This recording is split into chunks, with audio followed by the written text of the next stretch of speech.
Welcome back. The panel is here. Eugene Robinson, columnist for the Washington Post. María Teresa Kumar, president and CEO of Voto Latino. NBC News chief White House correspondent Hallie Jackson. Rich Lowry, editor of National Review. And Mark Leibovich, chief national correspondent for the New York Times Magazine. To reinforce this notion that there is pretty much no one left in the Democratic Party who's not called on Northam, we have to do a scroll of, and these are just the prominent folks that have called for his resignation. You'll see James Comey is on there as well. For some reason, he chimed in. He's a Virginia resident. Eugene Robinson, the only two people left are Justin Fairfax and Barack Obama. Exactly. And I feel like Barack Obama's the closer here, the last hostage negotiator to call the guy, like, come on, Governor Northam. Well, you would think that that the two sitting senators, Tim Kaine and Mark Warner, plus the dean of the Virginia congressional delegation, Bobby Scott, you would think them calling him and saying you've got to go would have done it, right? Because the entire Democratic Party in Virginia is against him, says he has to go. He's supposed to be the governor of Virginia. You can't do that. I mean, how do you effectively govern the state of Virginia? And the answer is you cannot if you are Ralph Northam. You probably could not after Friday's story. You definitely could not after yesterday's press conference made it worse. Oh, it absolutely made it worse. If there's one thing I've learned covering Donald Trump's campaign and his administration, it's that the lifespan of a political scandal can be incredibly short.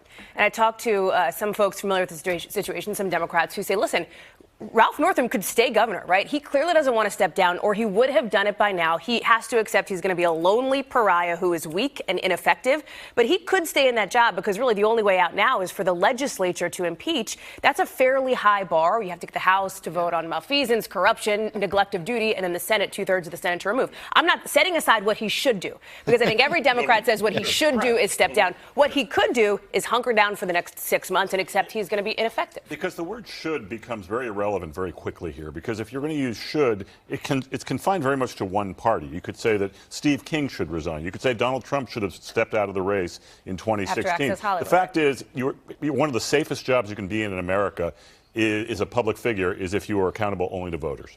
Well, but I think the difference between the individuals that you mentioned is that the Democratic Party has really demonstrated their brand. They've actually said, look, we are going to be a zero tolerance party. That is why Al Franken had to go, and this is why Northam has to go. And the reason it has to be a zero tolerance party is a lot of folks will say, you know what, he did this when he was 24. That was 35 years ago. Do we really want to have this conversation in 35 years when 2 years ago we had tiki torches marching down the street in Charlottesville because they were just young white American men just trying to be impressionable? And it's not okay. In the year 2019, 400th anniversary of the arrival of the first Africans who were enslaved, 1619 in Jamestown, as Congressman McEachin mentioned, that's going to be going on all year, and marking that date all year. Rich, you went to UVA, you went to public schools in Northern Virginia, you are a Virginian through and through. I'm just curious, how do you feel this morning? Well, it's not a great day for Virginia. I had no use for Ralph Northam prior to this. I found his comments on abortion totally repellent. Last week, he's obviously torched his credibility over this. But I do think, outside of Northam and the specifics of this case, because now there are all sorts of other things in play, how maladroit he's been handling it, I'm hesitant about creating a political culture where lapses 30 or 40 years ago are used to entirely define someone's life and career, especially if there's no evidence that they're part of a pattern. That to me, Eugene, that to me is sort of we're struggling with. We have zero tolerance, and yet his record on the public square was pretty good. Okay, so we could have had this discussion at another time. We could have had this discussion when he was running for governor. We could have had this discussion, this information out there for voters to use as they decided who to vote for governor. He was elected. He would not have been elected had not African Americans in Virginia voted overwhelmingly for him. I mean, that's the way the electorate works in Virginia.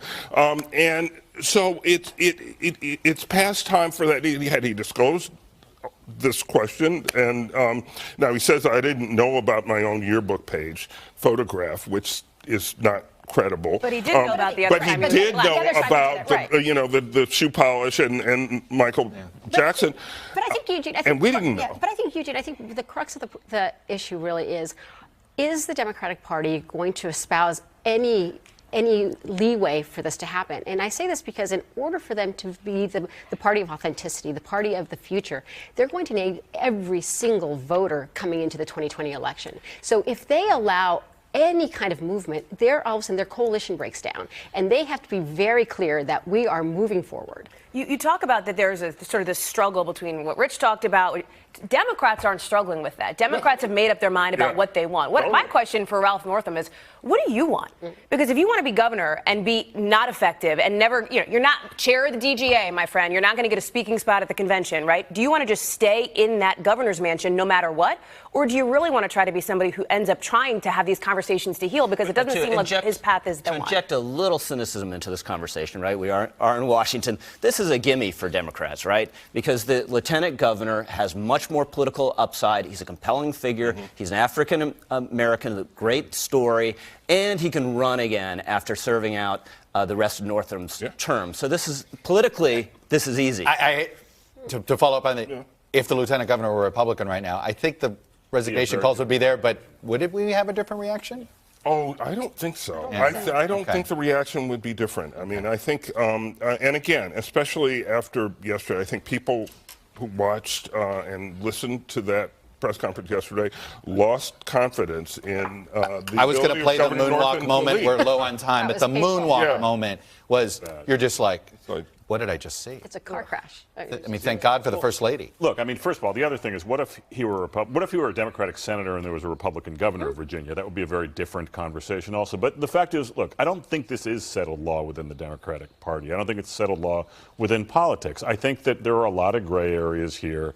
And if you talk to a lot of people who have jumped out of the race, whether it's Gary Hart in 1988 or Al Franken in 2017, whenever it was, they will say that they struggled with whether they should get out or not, and that is the seminal question of the But I public. actually think that right now the American public, they're sick and tired of having to rehash these conversations. And in 35 years, we don't want to have this conversation. So the way you do it is not stamp it out. You actually have to weed it out. I think just you have to make some allowance because we're human beings, for stupidity, bad taste, ignorance, and be willing to accept sincere apologies. But I think the challenge was that he did not come out and and tell the American people, I may have done blackface. I mean, but it was- he started. it was I terrible. covered it Yeah, Friday night when this was all terrible. breaking, and you couldn't get in touch with the governor's office if your life depended on it. Then he came out and said, I did a racist thing. Then he came out the next day and says he didn't do that racist thing, but he did another racist thing. So I think there are some who are questioning how sincere the whole thing actually was. I think if he were going to be on the ballot box. Hey, NBC News fans, thanks for checking out our YouTube channel. Subscribe